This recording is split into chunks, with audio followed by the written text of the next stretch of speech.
नमस्कार मंडळी, welcome back to my channel. मी डॉक्टर स्मिता. आजच्या व्हिडिओमध्ये आपण वेट लॉस जर्नीमधला एक खूप महत्त्वाचा टॉपिक समजून घेणार आहोत आणि तो म्हणजे वेट लॉस करत असताना कुठली गोष्ट जास्त महत्त्वाची आहे, डाएट की एक्सरसाइज. वरचेवर हा प्रश्न विचारला जातो आणि म्हणूनच या प्रश्नाचं सायंटिफिक उत्तर आपण आजच्या व्हिडिओमध्ये समजून घेणार आहोत. जर तुम्ही ही गोष्ट समजून घेतलीत तर वेट लॉसचं अख्खं गणितच तुमच्या लक्षात येईल. जे लोक वेट लॉस जर्नीवरती आहेत, फिटनेस जर्नीवरती आहेत, त्यांच्यासाठी आजचा व्हिडिओ खूप हेल्पफुल आणि खूप इन्फॉर्मेटिव्ह असा होणार आहे. वेट लॉस करण्यासाठी डाएट महत्त्वाचं आहे की एक्सरसाइज महत्त्वाची आहे हे आपण पाहणारच आहोत. पण त्याचबरोबर या दोन गोष्टींशी संबंधित असे दोन खूप कॉमनली विचारले जाणारे प्रश्न आणि त्यांची सायंटिफिक उत्तरंही आपण या व्हिडिओमध्ये समजून घेणार आहोत. त्यामुळे नक्की हा व्हिडिओ शेवटपर्यंत पाहत राहा. चला तर मग सुरुवात करूयात आपण आजच्या व्हिडिओला. सगळ्यात पहिली महत्त्वाची गोष्ट म्हणजे आजच्या व्हिडिओमध्ये आपण डाएट हा शब्द पूर्ण पोषक बॅलन्स्ड आहारासाठी वापरत आहोत. इथे कुठल्याही प्रकारच्या एक्स्ट्रीम डाएटबद्दल, फॅड डाएटबद्दल 4 दिवसात 4 किलो वजन कमी किंवा 10 दिवसात 10 किलो वजन कमी करून देणारे असे कुठल्याही प्रकारचे स्ट्रिक्ट डाएट्स किंवा फॅड डाएट्स किंवा एक्स्ट्रीम डाएट्सबद्दल आपण इथे बोलत नाही आहोत. वेट लॉसच्या दृष्टीनं आहारामध्ये केले गेलेले बदल आणि पूर्ण समतोल पौष्टिक असा आहार या अर्थी आपण डाएट हा शब्द इथे वापरत आहोत. बॅलन्स्ड आणि न्यूट्रिशियस आहार हा आपल्या शरीराला आवश्यक ती एनर्जी प्रोव्हाइड करत असतो. आपल्या शरीरामधले जे बॉडी फंक्शन्स आहेत ते व्यवस्थित प्रकारे सुरू राहण्यासाठी या पोषक आहाराची आपल्या शरीराला अत्यंत गरज असते. आपलं लीन बॉडी मास डेव्हलप करण्यामध्ये आपल्या आहाराचा खूप महत्त्वाचा रोल असतो. आणि व्यायामामुळे काय होतं तर व्यायामामुळे आपली ओव्हरऑल हेल्थ चांगली राहते. आपली कार्डिओव्हॅस्क्युलर हेल्थ इम्प्रूव्ह होते. म्हणजे हृदय आणि रक्तवाहिन्या यांचे जे आजार आहेत ते त्यांचं प्रमाण कमी होण्यासाठी मदत होते. बोन्सचं हेल्थ इम्प्रूव्ह होतं, जॉईंट्सचं हेल्थ इम्प्रूव्ह होतं. आपलं मसल मास चांगल्या प्रकारे डेव्हलप होत असतं. आपला मेटाबॉलिक रेट इम्प्रूव्ह होतो, जो की आपलं फॅट बर्न करण्यामध्ये खूप महत्त्वाचा रोल प्ले करत असतो. त्याशिवाय व्यायामाचे इतरही अनेक फायदे आहेत. आपल्या मानसिक आरोग्यावरती सुद्धा त्याचे खूप चांगले इफेक्ट्स आपल्याला पाहायला मिळतात. डाएट आणि एक्सरसाइज यांच्याबद्दल बेसिक गोष्टी आपण माहिती करून घेतल्या. आता आपण पाहूयात की वेट लॉसमध्ये कुठली गोष्ट कशाप्रकारे काम करते आणि डाएट आणि एक्सरसाइज यामधली कुठली गोष्ट जास्त महत्त्वाची ठरते. असं म्हटलं जातं की weight loss is about 80% of diet and 20% of exercise. म्हणजे तुमचं वजन कमी होणं हे 80% तुमच्या आहारावरती अवलंबून आहे. वेट लॉसमध्ये 80% महत्त्व हे तुमच्या आहाराला आहे आणि 20% महत्त्व हे व्यायामाला आहे. आता बोलूया दोन महत्त्वाच्या प्रश्नांबद्दल जे की खूप कॉमनली विचारले जातात. नंबर 1 पहिला महत्त्वाचा प्रश्न म्हणजे आम्ही आमच्या आहारावरती पूर्ण लक्ष देतो. आम्ही आमच्या आहारामध्ये योग्य बदल करतो, म्हणजेच आम्ही डाएट व्यवस्थित फॉलो करतो, पण आम्ही एक्सरसाइज करणार नाही. एक्सरसाइज करणं आम्हाला जमत नाही, आवडत नाही किंवा तत्सम काही कारणामुळे आम्हाला शक्य होत नाही. तर अशा प्रकारे आम्हाला आमचं वजन कमी करता येईल का?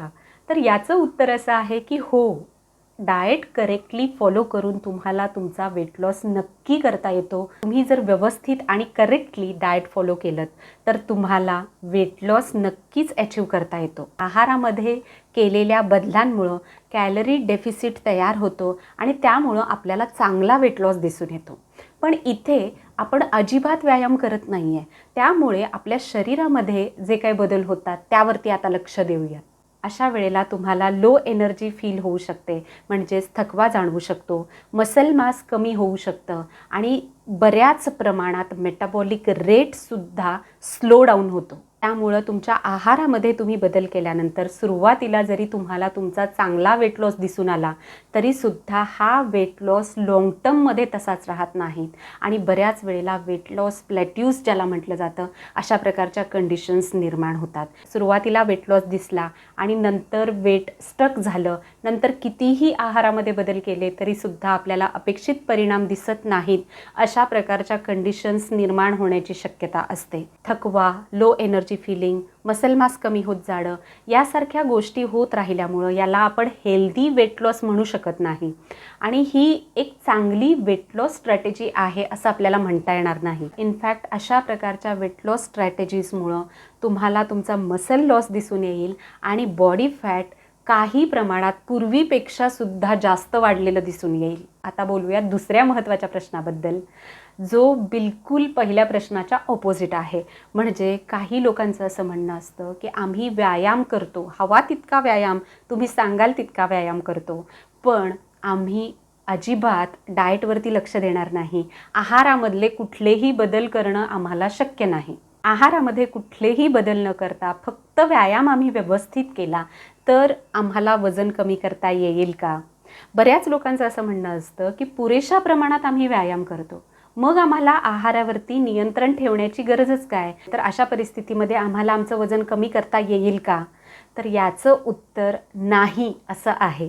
जर तुम्ही तुमच्या आहारामध्ये पुरेसे योग्य बदल करत नसाल तर कितीही जरी तुम्ही व्यायाम केलात तरीसुद्धा तुम्हाला अपेक्षित रिझल्ट्स मिळणं अशक्य आहे.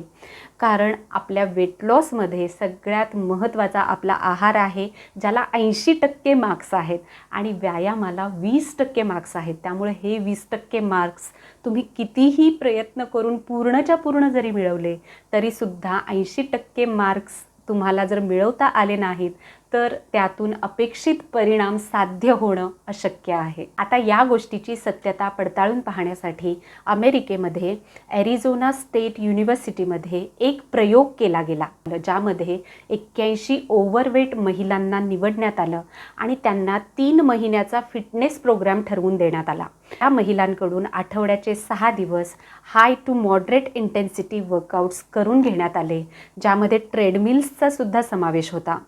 यामध्ये फक्त एका गोष्टीवरती निर्बंध लावले गेले नाहीत आणि ते म्हणजे त्यांच्या खाण्यापिण्याच्या कुठल्याही सवयींमध्ये बदल केले गेले नाहीत. त्यांच्या खाण्यापिण्याच्या कुठल्याही गोष्टींवरती निर्बंध लावले गेले नाहीत. पण व्यायाम मात्र त्यांच्याकडून अगदी नियमितपणे आणि काटेकोरपणे करून घेण्यात आले. 3 महिन्यानंतर ज्या वेळेला त्याचे परिणाम तपासून पाहिले त्यावेळेला 70% जास्त महिलांचं फॅट मास हे पूर्वीपेक्षा सुद्धा जास्त वाढलेलं आढळून आलं, in spite of their increased physical activity. त्यामुळे exercise alone is quite useless when it comes to weight loss. Calorie deficit आहार जर तुम्ही घेत नसाल तर तुम्ही कुठल्याही प्रकारचा व्यायाम कितीही वेळ जरी करत असाल तरीसुद्धा तुमचा वेट लॉस होण्याचे चान्सेस खूप कमी असतात. इनफॅक्ट बऱ्याच वेळेला तुमचं वजन आहे त्यापेक्षा सुद्धा जास्त वाढत जाण्याची शक्यता असते. इथे व्यायाम तुम्ही नियमितपणे करत असल्यामुळं व्यायामाचे आपल्या शरीराला होणारे जे इतर बेनिफिट्स आहेत, जसं की strength, endurance, good stamina, mobility वाढणं किंवा गुड मूड किंवा मानसिक आरोग्य आपलं चांगलं राहणं, यासारखे जे त्याचे चांगले बेनिफिट्स आहेत व्यायामाचे ते तुमच्या शरीराला मिळत राहणार आहेत. पण जर तुम्हाला वेट लॉस अचीव करायचा असेल तर मात्र तुम्हाला तुमच्या आहारामध्ये योग्य ते बदल करावेच लागतील. वेट लॉस करत असताना व्यायाम आणि आहार यामधल्या कुठल्याही गोष्टीला आपल्याला अंडर एस्टिमेट करता येणार नाही. त्यामुळे वेट लॉस जर्नीमध्ये आहार आणि व्यायाम या दोनही गोष्टींचा समतोल व्यवस्थित प्रकारे राखणं हे खूप महत्त्वाचं आहे. हा समतोल तुम्हाला तुमच्या गोल्स अचीव करण्यामध्ये खूप छान मदत करू शकतो. So that's all for today. I hope हा व्हिडिओ तुम्हाला हेल्पफुल ठरला असेल. यासारखेच वेगवेगळ्या विषयांवरचे व्हिडिओज घेऊन मी दर आठवड्याला येत असते. ही सगळी माहिती मी सायंटिफिक वेमध्ये तुमच्यासमोर ठेवत असते. त्यामुळे जर तुम्हाला अशा वेगवेगळ्या विषयांमध्ये इंटरेस्ट असेल तर नक्की चॅनलला सबस्क्राईब करा. चॅनल सबस्क्राईब केलं असेल तर खाली दिलेल्या बेल आयकॉनला प्रेस करा, जेणेकरून मी व्हिडिओ अपलोड केल्यानंतर तुम्हाला त्याचं नोटिफिकेशन मिळेल आणि तुमचा कुठलाही व्हिडिओ मिस होणार नाही. व्हिडिओ आवडला असेल तर नक्की लाईक करा, शेअर करा आणि चॅनलला सबस्क्राईब करा. So thank you very much. पुन्हा भेटूया पुढच्या व्हिडिओमध्ये.